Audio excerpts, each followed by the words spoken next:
I wish I could forget what I saw that night. I wish I could erase the sound, the scent, the way the air shifted the moment I stepped into the hallway. But no matter how many times I close my eyes and tell myself it wasn't real, the memory claws. It's way back, raw, vivid, impossible to ignore. It started like any other evening. Dad was out of town for one of his overnight business trips, leaving the house quieter than usual. I'd just gotten home from a late-night study session, drained, barely holding myself together. The lights were dim, casting long shadows across the walls. All I wanted was a hot shower and sleep. But then I heard something, a muffled sound. Soft yet urgent, too strange for the silence, too rhythmic for comfort. It came from my parents' bedroom. I paused at the end of the hallway, breath caught in my throat. Maybe the TV was on, or she was on the phone. I tried to reason with myself, but curiosity had a mind of its own. Slowly, cautiously, I stepped closer, the floor creaking beneath my bare feet. Then I heard it again, a moan, low, feminine, achingly real. I froze, my hand inches from the door. My heart thudded as the truth bloomed in my chest like a bruise. It couldn't be, not her, not my mother. But I couldn't walk away either, not without knowing. So I pushed the door open. Just a crack. What I saw through that sliver has lived behind my eyes ever since. My mother was on her knees on the bed, her robe discarded on the floor, her skin glowing under the golden lamp, her back arched in surrender. In front of her, pressed between her thighs, was another woman, her hands gripping my mother's hips like they belonged there, her mouth buried in her. Slow, deliberate. The sounds, the way my mother's head fell back, her lips parted in a silent cry. I couldn't breathe. I snapped the door shut and stumbled back, nearly tripping in the hallway. My stomach twisted. My face burned. I didn't know whether to scream, cry, or disappear into the carpet. My mother, my sweet, quiet, perfect mother, was having an affair with a woman. I made it to my room and locked the door. I didn't sleep that night. I lay under my covers, listening to the blood rush in my ears, feeling the walls closing in. Everything I knew about my family, about her, cracked, then shattered. I wanted to hate her. I wanted to understand. I wanted answers, but was too afraid to ask the questions. The next morning, she acted like nothing happened. She greeted me in the kitchen with a soft, "Good morning, baby," her eyes warm, her smile unshaken. I stared at her across the table, searching for a change in her face, her tone, anything. But she was just her, as if the night before never existed. "You okay?" she asked, tilting her head. "You look pale." "Didn't sleep well," I mumbled, my voice dry. She nodded, sliding a mug of coffee across the table. "I figured, you've been pushing yourself too hard." I watched her fingers brush the mug's handle, elegant, steady, to composed. Those same hands had gripped that woman's shoulders the night before, pulled a stranger into her warmth, and now they poured milk into my cereal like nothing had changed. But everything had. That day dragged on endlessly. Every look she gave me felt heavier, loaded with meaning she didn't know I discovered. Every touch on my arm or brush of my hair sent a shiver down my spine, not disgust, but confusion. Scarier than anything, because the truth I hadn't admitted was that something stirred in me that night. I should have been shocked, angry, horrified. But I felt something closer to longing, deep, dark, wrong. And the worst part, I didn't want it to stop. I kept imagining it, not the stranger, but her. The way her body curved under the light, the way she gasped, the desperation in her voice. My mind wouldn't let it go. Had I caught her? Or had I been waiting to? That night, I stood outside her bedroom door again. I hadn't meant to. I'd only meant to pass by. But my feet stopped and I lingered, listening. No moans, no stranger, just silence. But that silence was louder than the noise had been. I pressed my palm against the door, my heart thudding like it wanted out. I was breathing too heavily. I wanted to knock, to say something. But I just stood there. That's when I realized I couldn't run from this. Whatever I'd seen, whatever it awakened, wasn't fading. I kept telling myself it was wrong, that it should have disgusted or betrayed me. But it clung to me like a second skin, haunting me in quiet moments, whispering through my thoughts. The next few days were avoidance. I dodged eye contact at breakfast, kept answers short, stayed out late, wore headphones with nothing playing just to keep her at a distance. But she noticed. She was always attentive, painfully so. And now that I was pulling away, she reached closer. "You're quiet lately," she said one evening, watching me from across the living room. "Something happened at school." I nodded, not looking up. "Yeah, exams, a lie." She probably knew. She leaned forward, fingers threading through her hair, her robe loose around her waist. I caught a glimpse of her bare thigh as the fabric shifted, and I swallowed hard, forcing my gaze back to my phone. "You know you can talk to me about anything, right?" she said gently. I knew. And that was the problem. I couldn't stop hearing her voice from that night, breathless, Trembling with release, it blended into my thoughts until I couldn't tell memory from fantasy. I hated myself for craving those moments in secret, replaying them alone. But the more I pushed it away, the more it pulled me in. It was a Wednesday when things shifted. Dad was still gone, his trip extended, and it was just us again. I just showered, the towel clinging to my skin as I stepped into the hallway. The bathroom mirror was foggy, and I stood there, heart racing for reasons I couldn't grasp. Then her voice came from behind. "Forgot your clothes." I jumped, turning. She stood outside the bathroom, smiling softly, arms crossed. She wasn't trying to be seductive or catch me off guard, but the moment felt sharp, charged. "No." I mumbled, clutching the towel tighter, just spaced out. She stepped forward, placing a shirt on the counter. "Here. Figured you'd want something comfortable. It's one of mine." I took it, our fingers brushing, and something electric passed between us. I know she felt it. Her smile faltered. Her eyes lingered too long. "You've been different," she said, quieter. "Is there something you want to talk about?"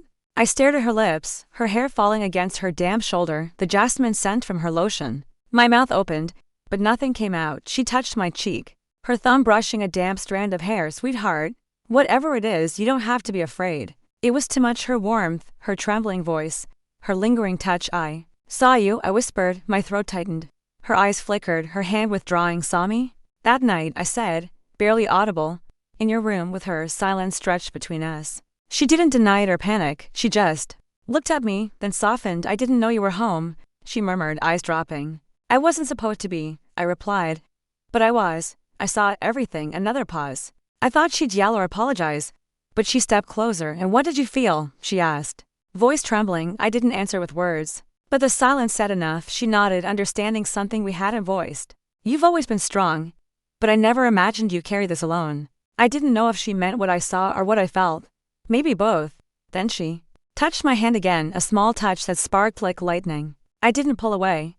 "I'm not proud of what I've done," she said quietly. "But I'm not ashamed of who I am. If you're confused, I understand that more than anyone." My throat tightened. I didn't want to cry. Not in front of her. Not when my body trembled with everything I couldn't say. She leaned in slowly, kissing my forehead. Her lips were warm, too gentle. I leaned into her for a second, and that second changed everything. Something shifted after that night, quietly, like a slow leak flooding a room after that kiss. Something invisible passed between us, carried in every glance, every silence, every near touch in the hallway. It wasn't about what I'd seen anymore, it was what I felt. I started noticing her, not as a daughter, but as a woman seeing another woman, something unspoken blooming. I watched her robe slip from her shoulder. When she reached for the kettle, her fingers trailing across her lips when she thought she was beautiful, heartbreakingly so.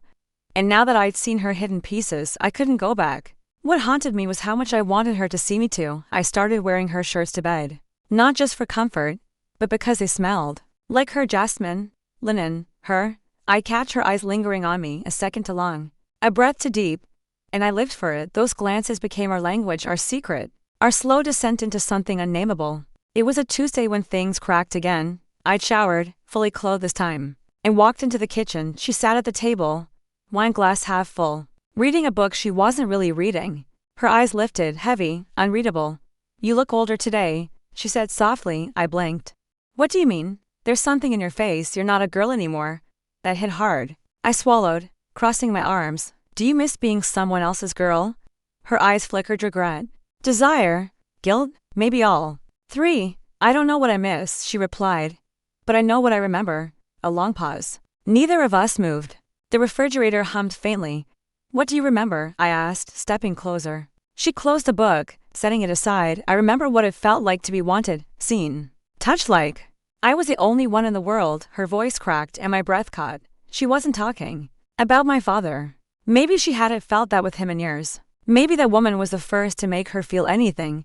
But now I was here, closer than I should have been, looking at her with eyes no daughter should have. I sat across from her, my fingers brushing hers as I reached for the wine glass. I didn't drink, just held it, feeling her warmth. "Do you feel wanted now?" I whispered.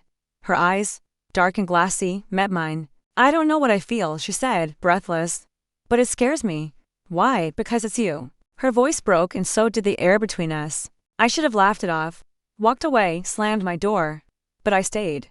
Her honesty cracking me open. All I wanted was her not as a daughter, but as someone who'd seen her and still wanted more. "You think I haven't felt it too?" I asked. She stared like I'd confessed something holy and horrible. I see how you look at me, I added. It's not just guilt or fear, it's curiosity. Maybe something deeper. She looked away, her hand pulling back like it burned. You're my daughter, she whispered. Then why does it feel like something else? The question hung like smoke, thick, choking. Her shoulders trembled with every breath. Tell me to stop, I said. If this is wrong, if we'll regret it, say it. She didn't. Her eyes said she tried, was scared. Shouldn't, but wanted to. It was enough. I leaned in slowly, not to kiss, not yet. Just to feel her breath. My pulse thundered. She was inches away, lips quivering. I can't, she whispered, pulling back. I can't do this to you, to us. I nodded, heart sinking. I just needed to know what we were dancing around. She stood, shaky, eyes misted. We can't dance around this anymore. I didn't follow as she left. I stayed, gripping the wine glass, her breath still clinging to my skin.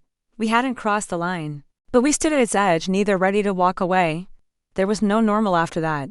We moved through the house like tethered ghosts, close enough to feel each other, never touching, never finishing the sentence we'd started. Her presence lingered in the creak of stairs, her fingertips brushing the countertop too long. Our silences went alone. I began to understand love doesn't always announce itself with fireworks. It seeps in quietly, taking root beneath your ribs, building a home in spaces you swore you'd never open. The days were tense, but the nights were worse. I'd lie in bed, haunted not by guilt, but by aching want, not a teenage crush, but a visceral need to be seen, held, known in a way only she had unknowingly begun to do. I'd hear her pacing some nights, and I imagined her wrestling with the same questions, the same weight, that broad strange comfort. I wasn't alone.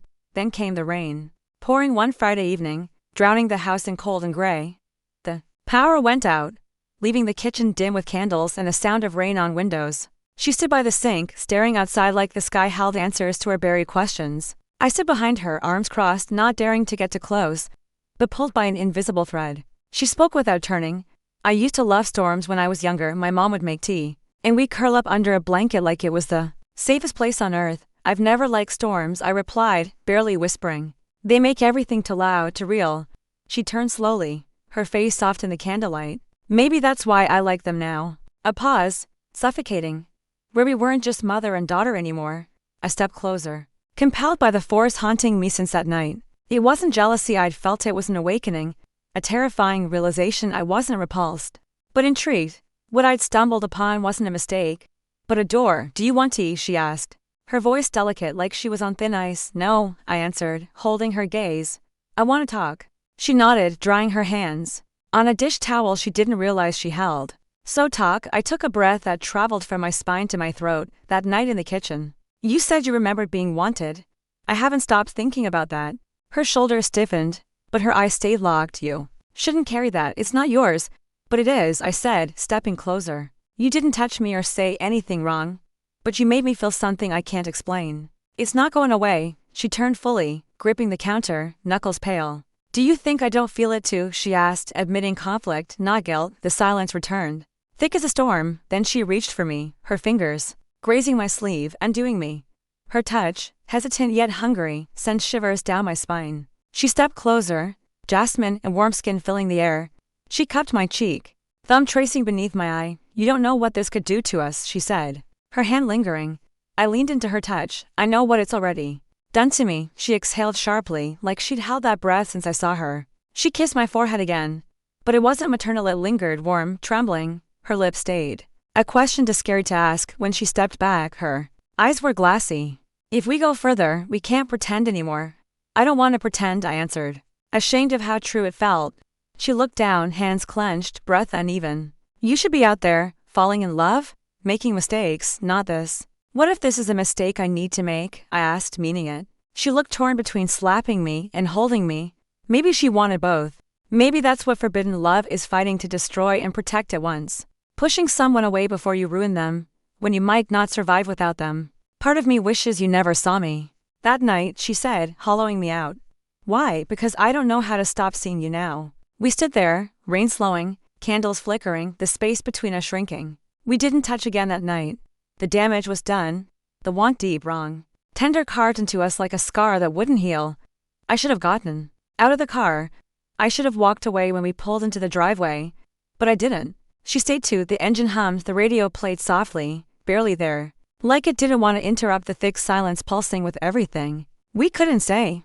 She shifted in the driver's seat, gripping the wheel like an anchor. I sat frozen, breath shallow.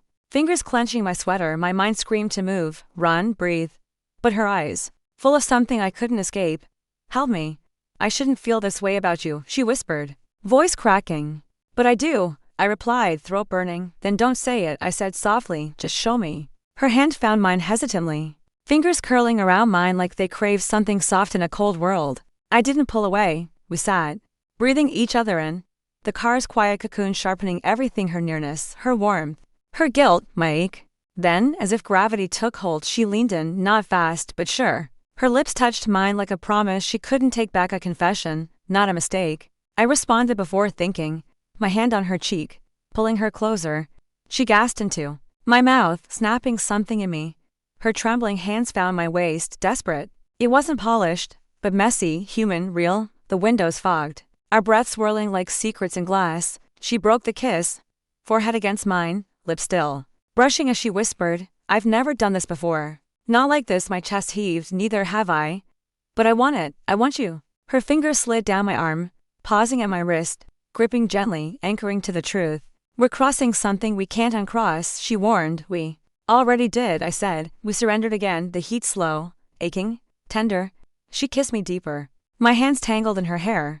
Her lips brushed my jaw on my throat, each touch burning. I straddled her lap, the gear shift pressing awkwardly, but I didn't care. She held me like she'd never let go, her fingers under my sweater, ghosting along my spine, drawing shivers. I keep dreaming about you, she murmured against my skin, even when I'm awake. Then stop dreaming, I breathed, start remembering. Her mouth found mine, harder, certain. Every kiss was laced with apology and craving. I gripped her shoulders, letting her touch erase every boundary. The console creaked under our weight, legs tangled, breaths quickened, lips parted to gasp. She tasted like warm air and secrets I couldn't get enough. We didn't care about the neighborhood or shadows against the windows. It was just us in this car. This moment, this wrong thing that felt like the only real thing. She pulled back slightly, eyes wild, glassy, scared. Tell me to stop. I didn't. I cupped her face and whispered, don't stop. We fell into each other like we'd been waiting our whole lives to be found. Her hands mapped me, memorizing the places that made me gasp. I gave her every sound she wanted. The car was our shelter, our confessional, our sin when we collapsed. Flushed and tangled, the engine was quiet. We didn't speak, just sat in the dark. Her arms around me like she feared I'd vanish. But reality crept in the door we'd walked through, the one we couldn't go back from. I rested against her shoulder. What now? She didn't answer. Maybe that was the answer. I keep asking myself what it means that night in the car. What we did, what we felt, was it real? Was it love? Or loneliness dressed as something forbidden? I know how it sounds. But when someone sees you not the version you're supposed to be, but who you are, you lose the ability to care about right and wrong. Was I wrong? Because I'd do it again, and something tells me she would too.